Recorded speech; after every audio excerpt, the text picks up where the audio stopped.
The way my business works now, I can live anywhere. So I travel a good bit now that COVID has calmed down a bit. This is your company? Yes, my company, yeah. I have two companies. So I have my main consulting firm.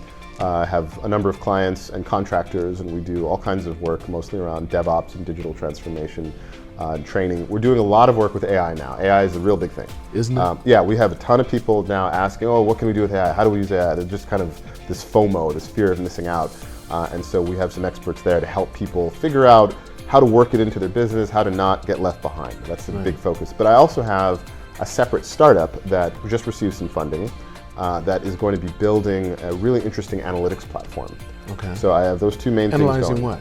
Analyzing basically training data around corporate training and education, and finding ways to predict outcomes of investing in human resources. That's a very high level way of putting it, but essentially we're trying to get ahead of the fear about automation destroying jobs by finding ways to prove and validate the business case around investigating in human resources.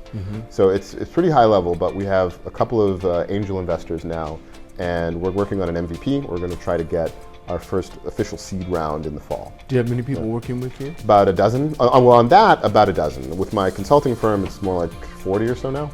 Mostly contractors. Oh, that's what you deal. You're on your own. I'm on my when own, you yeah. need people, Yeah, I have tons you of bring people. them in. Yeah, and I do some of my So own you don't have direct to- consulting as well. I've worked. Understand. I worked as an engineering manager for a university for a while. I worked as a CTO for another crypto startup.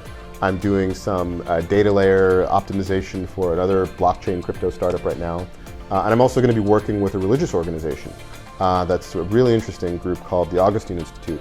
I worked with them. I'm going to be serving as an engineering lead with them.